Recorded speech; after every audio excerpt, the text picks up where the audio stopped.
வணக்கங்களே. ஈரோட்டை சேர்ந்த 26 வயது இளம்பெண் தூத்துக்குடியில் இருக்கக்கூடிய அரசு போட்டித் தேர்வு மையத்தில் தங்கி பயிற்சி பெற்று வராங்க. அவங்களுக்கு நேற்று நைட்டு அவங்களுடைய வீட்டிலேருந்து ஒரு ஃபோன் வருது. அவருடைய தந்தைக்கு உடல்நிலை சரியில்லைண்டு. ஐயோ, அப்பாவுக்கு உடல்நிலை சரியில்லை, யாரை போய் பார்க்கணுமே அப்படின்னு சொல்லிட்டு நைட்டு தூத்துக்குடியிலிருந்து ஈரோடு செல்லக்கூடிய ஓகா எக்ஸ்பிரஸில் அந்த பெண் பயணம் செய்கிறாங்க. முன்பதிவு இல்லாத பெட்டியில் ஏறி பயணம் செஞ்சுட்டு இருக்காங்க.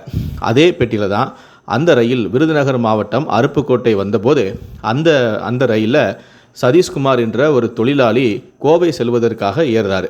சதீஷ்குமார் பெயிண்ட் கடையில் ஒரு லோடு மேனாக வேலை செஞ்சுட்டு வராரு.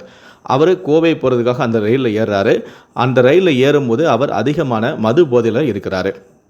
அந்த ரயிலானது கொடை ரோடு ரயில் நிலையம் அருகே வரும்போது சதீஷ்குமார் அந்த அன்ரிசர்வ் பெட்டியில் அந்த இளம்பெண் தனியாக இருக்கிறத கவனிக்கிறாரு. உடனே அந்த பெண்ணுடைய பக்கத்தில் போய் உட்கார்றாரு. கொஞ்சம் கொஞ்சமாக அந்த பெண்ணோட கை மேலே கை வைக்கிறது, அப்படியே அந்த பொண்ணோட தொடையை தொடுறது, அப்படியே கொஞ்சம் கொஞ்சமாக அந்த பெண்ணுக்கு அவர் பாலியல் தொல்லையை கொடுக்க ஆரம்பிக்கிறாரு. இதனால் அதிர்ச்சி அடைந்த அந்த பெண் அவரை எந்திரிச்சு போங்கன்னு சொல்லிட்டு வேற ஒரு இடத்துல போய் உட்காராரு. மறுபடியும் அவர் வேறு இடத்துல உட்கார்ந்த பிறகு அந்த இடத்துலையும் போய் உட்காந்து அந்த பெண்ணுக்கு தொடர்ச்சியாக அவர் தொல்லை கொடுத்துட்டே வராரு. இதனால் என்னடா செய்கிறது அப்படின்னு சொல்லி பயந்து போன அந்த பெண் சுற்றி பார்க்குறாங்க. அப்போது அந்த ட்ரெயினுக்குள்ளே பெண்களுக்கு ஏதாவது பாலியல் தொந்தரவு அளித்தால் உடனடியாக நீங்கள் போராளிங்க, எங்களை தொடர்பு கொள்ளுங்கள், உங்களுக்கு ஏதாவது உதவி வேணும்னாலும் எங்களை கான்டாக்ட் பண்ணுங்கள் அப்படின்னு சொல்லி 139 அப்படின்னு சொல்லிட்டு உதவி எண், ரயில்வே உதவி எண் ஸ்டிக்கர் ஒட்டப்பட்டிருந்துச்சு. ஸோ இந்த எண்ணை பார்த்த உடனே அந்த பெண்ணுக்கு ஒரு தைரியம் வந்துருச்சு. உடனே அந்த நம்பருக்கு ஃபோன் பண்ணியிருக்காங்க. ரயில்வே உதவி மையத்தின் சார்பில் இந்த பெண் புகார் சொன்னதுமே இந்த புகாரை திண்டுக்கல் ரயில்வே போலீஸாருக்கு தகவல் தெரிவிக்கப்பட்டது. இப்போது இந்த ஓகா எக்ஸ்பிரஸ் எங்கே வருது, அடுத்த எந்த ஸ்டாப்பில் நிற்க போகுது அப்படிங்கிற தகவல் எல்லாமே பார்க்கும்போது அந்த ரயிலானது அடுத்து திண்டுக்கல் ரயில்வே ஸ்டேஷனுக்கு வரப்போகுது அப்படிங்கிறத தெரிஞ்சுக்கிட்டு ரயில்வே உதவி மையத்திலிருந்து திண்டுக்கல் ரயில்வே போலீஸாருக்கு தகவல் தெரிவிக்கிறாங்க.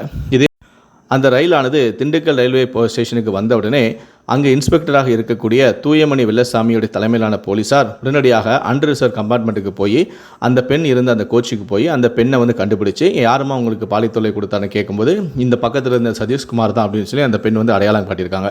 உடனே அவரை அங்கேயே கைதும் செஞ்சுருக்காங்க. புகார் அளித்த அந்த பெண்ணுக்கிட்ட இவர் மீது உங்களுக்கு பாலியல் தொல்லை கொடுத்தாரு அப்படின்னு சொல்லி புகாரையும் பெற்றுக்கிட்டாங்க. இதையடுத்து அந்த இளம்பெண்ணிடம் பாலியல் குற்றச்சாட்டில் ஈடுபட்டார் என குற்றம் சாட்டி அதன் அடிப்படையில் சதீஷ்குமாரையும் போலீசார் கைது செஞ்சிருக்காங்க. கைது செய்த சதீஷ்குமாரிடம் தற்போது ரயில்வே போலீசார் தீவிரமான விசாரணையில் ஈடுபட்டு வராங்க.